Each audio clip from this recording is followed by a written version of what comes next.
Hello everyone, welcome to my eco classes. I am Divyanshu Sharma. आज की video में अपन कवर करेंगे सप्लाई फॉर फॉरेन एक्सचेंज। इससे पहले वाली वीडियो में अपन ने देखा था डिमांड फॉर फॉरेन एक्सचेंज। अगर आपने वो वीडियो नहीं देखी हो तो आप आई कार्ड में जाके चेकआउट कर लेना, आपको वो वीडियो मिल जाएगी। तो स्टार्ट करते हैं आज की वीडियो को।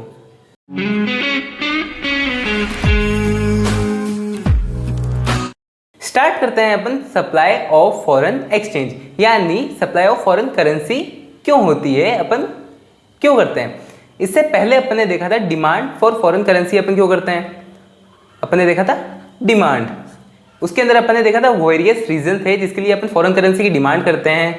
ठीक है, अब अपन देखेंगे कि सप्लाई ऑफ फॉरेन करेंसी क्यों होती है। ठीक है, अपन को ये देखना है।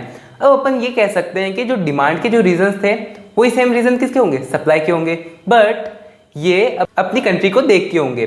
फॉर एग्जांपल अपन देख रहे थे अपन फॉरेन करेंसी बाय कर रहे हैं।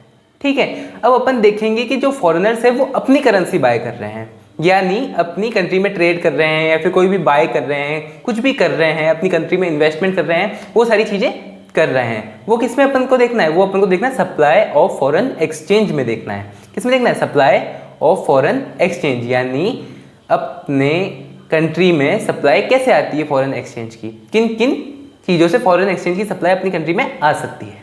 ये एक मेन पॉइंट है। सबसे पहले अपन बात करते हैं export of goods and services. जैसे कि अपने डिमांड में देखा था अपन क्या करते हैं, import of goods and services. ठीक है, वैसे अगर अपनी इंडिया से सामान अगर जाएगा यूएसए में सामान जाएगा, तो यूएसए जब अगर सामान लेगी तो उसको क्या करना पड़ेगा, पे करना पड़ेगा। पे क्या करेगी, वो उसकी करेंसी में पे करेगी।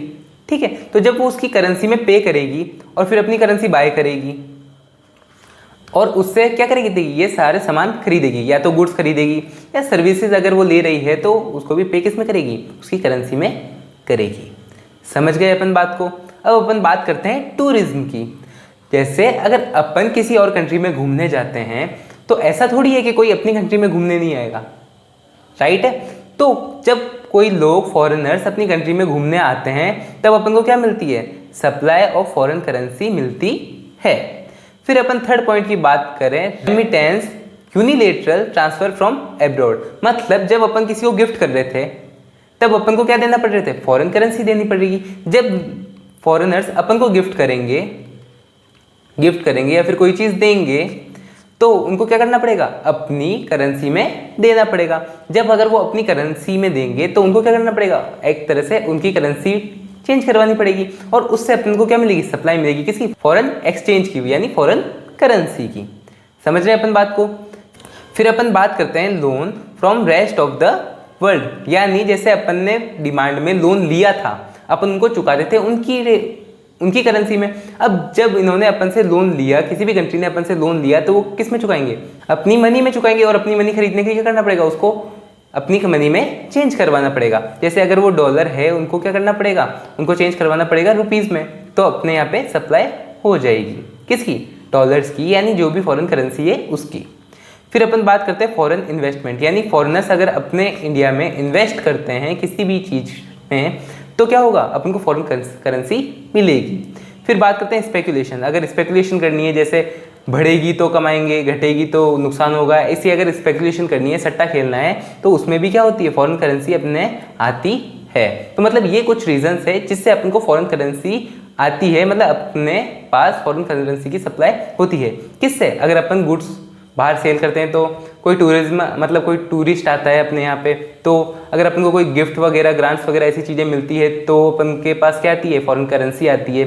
फिर अपन ने बात क्या करते हैं, अगर अपन किसी को लोन देते हैं, अगर वो अपन को लोन वापस चुकाते हैं तब भी अपन को क्या मिलती है, फॉरेन करेंसीज मिलती है। फॉरेन इन्वेस्टमेंट आती है तो भी अपन को फॉरेन करेंसीज मिलती है, और स्पेकुलेशन होती है तो भी अपने पास फॉरेन करेंसी आती ही है, सप्लाई होती ही है।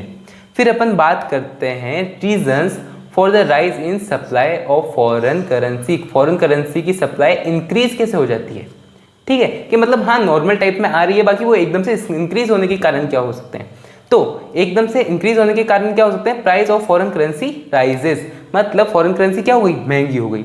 महंगी होना कैसे, ये देखो, अगर $1 में पहले 70 रुपीज़ इंडियन के आ रहे थे, अब क्या हो रहा है $1 में अपने आ रहे हैं 80 रुपीज़। ठीक है, तो उसको क्या करना पड़ेगा, इंपोर्ट करना सस्ता पड़ेगा। पहले वो 70 रुपीज़ की चीज़ें इंपोर्ट कर सकते थे, अब वो 80 रुपीज़ की चीज़ें इंपोर्ट करेंगे। तो इससे क्या होगा, सप्लाई ऑफ फॉरेन करेंसी बढ़ेगी। ठीक है, अब जैसे ही प्राइस बढ़ जाती है किसकी, फॉरेन करेंसी की, domestic goods became relatively cheaper. Goods क्या हो जाते हैं, चीप हो जाते हैं। उसको $1 तो खर्च करना ही था, अब $1 में वो 70 रुपये की चीज़ लेवे या 80 रुपीज़ की चीज़ लेवे, फ़ायदा किस में, उसको 80 रुपीज़ की चीज़ लेने में। ठीक है, तो इसलिए उसको फ़ायदा मिलेगा उसके लिए कि क्या हो जाएंगे, ये गुड्स चीप हो जाएंगे। It induce the foreign country to increase their import, वो क्या करेगी, अपने इम्पोर्ट्स बढ़ा लेगी फ्रॉम द डोमेस्टिक करेंसी, जो अपनी डोमेस्टिक करेंसी है उससे। जैसे फॉर एग्जांपल अपनी इंडिया रुपीज़ में अगर अपन पहले 100 यूनिट का एक्सपोर्ट कर रहे थे, ठीक है, अब अपनी इंडियन रुपीज़ सस्ती हो गई, 80 की हो गई, तब वो क्या कर रहे हैं, 120 की इंपोर्ट कर रहे हैं। ठीक है, ऐसे हो जाता है। फिर अपन बात करते हैं फॉरेन डायरेक्ट इन्वेस्टमेंट। जब अपने यहाँ पे अगर अपनी करेंसी क्या हो गई, सस्ती हो गई, उनकी करेंसी महंगी हो गई, तब क्या होता है, जैसे अगर ये 80 हो गई तो लोग क्या सोचेंगे, अरे यार यहाँ पे इन्वेस्टमेंट करना सही है, सस्ते में बहुत सारी चीज़ें मिल रही है। ठीक है, तो वो क्या करेंगे, अपने यहाँ पे इन्वेस्टमेंट करेंगे, जिससे भी क्या होगा, फॉरेन करेंसी की सप्लाई बढ़ जाती है। फिर अपन बात करते हैं foreign currency also rise a people wants to make gains from speculation activity. जब अगर ऐसे ही बढ़ती जा रही है क्या, डॉलर की वैल्यू, तो डॉलर वाले क्या सोचेंगे कि यार एक काम करो, ये सस्ती हो रही है, इस पर सट्टा खेल लेते हैं या फिर इस पर पैसे लगा देते हैं, जब वापस ये नॉर्मल होगी तब अपन बेच देंगे। तो इस वजह से भी क्या होती है, सप्लाई बढ़ जाती है, किसकी, फॉरेन करेंसीज की। तो ये कुछ रीजंस है, किस से, इंपोर्ट ज़्यादा कर सकते हैं प्राइस बढ़ने की वजह से, और क्या कर सकते हैं, डायरेक्ट इन्वेस्टमेंट ज़्यादा कर सकते हैं, मतलब फॉरेन से डायरेक्ट जो इन्वेस्टमेंट होगी वो ज़्यादा कर सकते हैं, और स्पेकुलेटिव एक्टिविटीज़ बढ़ जाएगी। फिर अपन लास्ट बात करते हैं supply curve of foreign exchange, यानी सप्लाई कर्व फॉरेन एक्सचेंज का कैसे बनता है। The supply curve of foreign exchange slopes upward. Supply curve कैसे बनता है, अपन जानते ही है, सप्लाई कर्व हमेशा कैसा बनता है, अपवर्ड बनता है, लेफ्ट टू राइट अपवर्ड बनता है। Due to positive relationship between supply for foreign exchange and foreign exchange rate, मतलब फॉरेन एक्सचेंज में और फॉरेन एक्सचेंज रेट में क्या होता है, पॉजिटिव रिलेशन होता है, पॉजिटिव रिलेशन होता है। Which means that the supply of foreign exchange increase. अगर जैसे फॉरेन एक्सचेंज की सप्लाई इंक्रीज हो जाती है तो क्या हो जाएगी, इसकी रेट भी इंक्रीज हो जाएगी, फॉरेन एक्सचेंज रेट भी इंक्रीज हो जाएगी। एक काम करता हूँ, मैं आपको नेक्स्ट स्लाइड पे दिखाता हूँ कैसे होता है। अपन बात करते हैं फॉरेन एक्सचेंज रेट, और फिर अपन को बात करनी है फॉरेन एक्सचेंज की सप्लाई। ठीक है, ये दो चीज़ है। अब अपन बात करते हैं कि जब फॉरेन एक्सचेंज रेट 70 रुपीज़ थी तब सप्लाई हो रही थी कितनी, 100 की। अब अगर फॉरेन एक्सचेंज हो रही है 140 रुपीज़ की, तब सप्लाई कितनी हो रही है, 200 की हो रही है। और ऐसे ही सेम टू सेम अगर 210 की हो रही है तो यहाँ पे हो रही है सप्लाई 300 की। हो गया ये चीज़। अब अगर अपन इसको कर्व बनाएं, इसका कर्व बनाते हैं अपन, तो क्या हो जाएगा, ये हो गई अपनी y एक्सेस, ये हो गई अपनी x एक्सेस, x y। अब अपन को क्या बनाना है, सप्लाई कर्व बनाना है। यहाँ पे क्या हो जाएगा, फॉरेन एक्सचेंज की सप्लाई हो गई, मैंने फॉरेन करेंसी की सप्लाई हो गई 100, 200, और ये हो गया यहाँ पे 300, और यहाँ पे भी क्या हो जाएगा 70, 140 और 210। अब इसको मिला देते हैं। 70 था तब सप्लाई कितनी हो रही थी, 100 की हो रही थी। 140 हुआ तब सप्लाई कितनी हो रही थी, 200 हो रही थी। फिर 210 हुआ तब सप्लाई कितनी हो रही थी, 300 हो रही थी। ये अपना मिल गया। अब अगर अपन एक कर्व बनाएं इसका, तो कैसा बनेगा, बिल्कुल स्ट्रेट लाइन बनेगा, सीधा बनेगा। कैसे, ऐसे। ये हो गया अपना सप्लाई कर्व, यानी फॉरेन करेंसी का सप्लाई कर्व हो जाएगा। ठीक है, तो आज की वीडियो में इतना ही। अगर आपको वीडियो अच्छी लगी हो तो इसको लाइक कर दीजिए, चैनल को सब्सक्राइब कर दीजिए।